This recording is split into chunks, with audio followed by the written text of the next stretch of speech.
very quick. I mean, and I bet you Todd Phillips, it took him a long time to pitch Old School. Hey, I got this idea. These guys go back. They got to do this. Probably pitches it for 2 years, right? He gets to I the don't point. buy that. Well, I'm just saying, like, a first The movie. traditional Yeah, process, right? you rarely get your first movie pitched so quickly. But in this Mm-hmm. movie, he's like, hey, Joker, let's make a Joker movie. And they're like, yeah, sure. And he's like, oh, crap. And then Yeah, like, I have to hey, we actually got make Joaquin this. Phoenix. We start on Wednesday. Wait, what? Right. And also, there is a couple more things to talk about. I know we're going on a long time. There's a great shower crying scene. And then I also love there's a cop where Jason attacks a police station. And there's a cop that all he does is just drop the F-bomb. He's just like, oh, man. And then he runs away and goes, oh, F that. And he's just running all he just runs away, dropping F-bombs. Which... and I appreciate that it's probably an accurate portrayal of what a normal human being would do after seeing some guy take like 8 slugs and get up. I'd probably be like, well, I guess my job is useless and done here too. And smushes his buddies' heads together. And the last thing I want to say is I have a note in here that just says, dude is tough. I was talking about Steven. Dude, you really love Steven, huh? You standing Steven. I'm a Steven stan. Because listen, dude, he got a bum deal. I think she kind of left him for this cocky reporter. He probably wasn't going too many places, but he's a good dude. He fights this ultimate evil 4 times, and Kane Hodder speared him through a window. I'm impressed. He and Jack Burton need to start a team. Oh dear. What do you think? Him, Ripley from the first Alien. Okay. Jack Burton. Who's like the ultimate non-badass, but in action movies being badasses? Does that make sense? Like John Nada or whatever would probably fit pretty squarely in there. Oh, Keith David too. Yeah. We got to put Frank, John, Steven, Ripley. Wait, can we use Snake too? Because he's already been used as Jack Burton, or as Kurt Russell's character is all fair game. Yeah, I don't know, man. Snake's been around though. He was in Cleveland before he was in New York. Oh, you're talking about like people who are in over their head. Well, like Jack Burton's not. He'll win a bar fight, but he's not winning against lightning. Sure. Nada. I mean, well, he's a pretty big badass. But him and Frank, who wins, right? Jack Burton and Steve against Nada and Frank. Well, it sounds like you've got your next pitch. Oh my gosh, I'm calling Newsweek. But who would they fight? Oh, I think I might have the answer. No, each other. Well, I was gonna say it would be pretty appropriate if you brought those folks into the ring, because you've got at the end of this movie one of the single greatest cliffhangers in any horror movie ever. And I'll say that because this movie could take the good points where it can. And I'm sure you all know what I'm talking about, but if you don't, I'm referring to the famous Freddy Krueger glove that pops out of the ground, of course, to clutch Jason's mask after he's been sent to hell. And I understand that Kane Hodder himself did the honors of playing Freddy's hand wearing the glove. And I guess they got the glove from the first movie, which was pretty cool from Rob Shea at New Line. But that was, of course, to set up the inevitably doomed next movie matchup, which, of course, would not happen for many, many years until Freddy vs. Jason.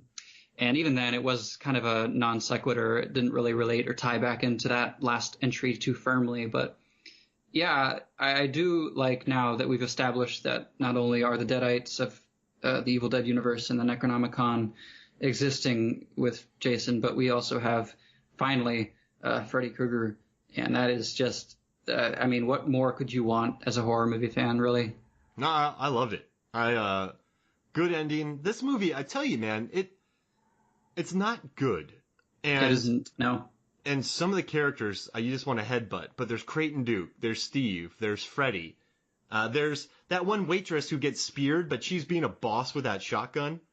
There's the random diner patron who gets shot by buckshot in the unrated cut. So, I mean, there's enough to like in this movie. I don't think it's the worst of the franchise, do you? I'd say 3 is worse than this. You think 3? The movie where he gets his iconic mask. All right, I'm not remembering a whole else lot. But Jason Shelley. Takes Manhattan. Shelley is a good character. Okay, yeah. I mean, if we're gonna sip tea about the worst of the franchise, I'm gonna go ahead and say either. I'm gonna say Jason Takes Manhattan or Jason X. So our next podcast we're doing is Jason X and the remake. Okay, Friday that's the right. 13th. Mm-hmm. I have a question. Why do people think the Friday the 13th remake is bad when it's on par with every other Friday the 13th movie? There's many reasons, but I think it was probably a bit more watered down and diluted than people wanted, and something that was supposed to breathe rather new life into the franchise. I mean, it goes for it though. The killer cut? The first 15, 20 minutes of the movie are pretty great. They are excellent, and we can get into this later on the pod, but I just think that after that many years in a new creative team, I think people were right to expect a little bit more. Got it. Yeah, because that was a Michael Bay. Yeah, Platinum Dunes, Michael Bay production, which I can only hope that Blumhouse gets their hands on this someday. I think they'll knock it out of the park. I fell asleep during the Texas Chainsaw Massacre remake. Well, to that, I would say which one? I feel like they've done a remake, they've done an origin, they've done a prequel to the origin, they've done a sequel to the origin. There are so many modern Texas Chainsaw movies, and the only ones I remember are the Jessica Biel one you're referring to, and the Alex Daddario one, for obvious reasons. Because of the script. That was actually written by Adam Marcus. That's right. That's the obvious reason. Man, that was good. That's the obvious reason. We practiced that. Mm-hmm. That was good. Before we head out, I just want to say one more thing. I showed my students the trailers of the original Texas Chainsaw Massacre movie and the remake.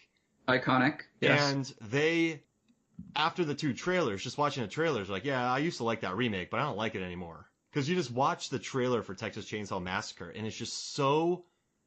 You start feeling the Texas heat when you watch that movie. Yeah, that movie, I mean, I talk about the Friday movies having this aesthetic or air of sleaziness and grime and dirt, but boy, there aren't any movies that I can think of off the top of my head that ever can compare to that aesthetic, that real grindhouse feel of the first Texas Chainsaw by Tobe Hooper. So good. I'm going to show my students, but I'm going to rent out the theater we have. Not like make sure it's open. I'm going to show them in like loud sound. Oh, that'd be wonderful. My students are going to lose their minds. I can't wait. I'm not going to show them these two movies, but I'm glad we got to talk about them. And I don't dislike these movies. At one point while watching these films, I did not regret doing these for a podcast.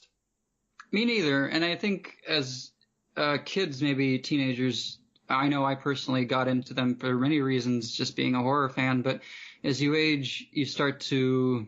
It's easy to say as you age, you start to mature and can see the faults for what they are. But at the same time, I think I appreciate them more as I age because they are so reflective of the zeitgeist, right? They're not meant to be high art. They're not meant to be anything spectacular. They are exploitation movies through and through. And I think when you look back at stuff that is very firmly married to its time, right, like the 80s heyday of slashers, you're able to sort of appreciate how far we've come, right? So I appreciate it for that reason. And after working in film for so long and just knowing indie film and studying film, I like the scrappiness of them. Oh, absolutely. These are scrappy little movies. They said the last one, the Jason Goes to Hell, was just a bunch of 20-year-olds on the set. And then the fourth one, Zito, came back. I mean, that guy directed 3 #1 movies in a row. Oh, no, not in a row, but he did The Prowler, then he did this, he did Missing in Action, Invasion USA. And, I mean, the movies, I don't know, they were scrappy, they had Nicotero, they had Savini. They were also a little bit of a family affair, too. The Frank Mancuso Jr. was running the show for a while, and it's just like, it sort of did feel like this family tradition. So I think there's that as well. Cool. Well, this was fun, man. I'm looking forward to Jason X, which is your least favorite. But I got a lot of stuff to say about it. Well, I'll let you have the floor on that one because, boy, just thinking about that Power Ranger suit gets me all worked up. Oh, great. Well, this was fun. So for me, Mark Hoffmeyer, and for Adam, I Don't Eat Bananas, Clement, this is Movies, Film, and Flicks. We'll see you next week.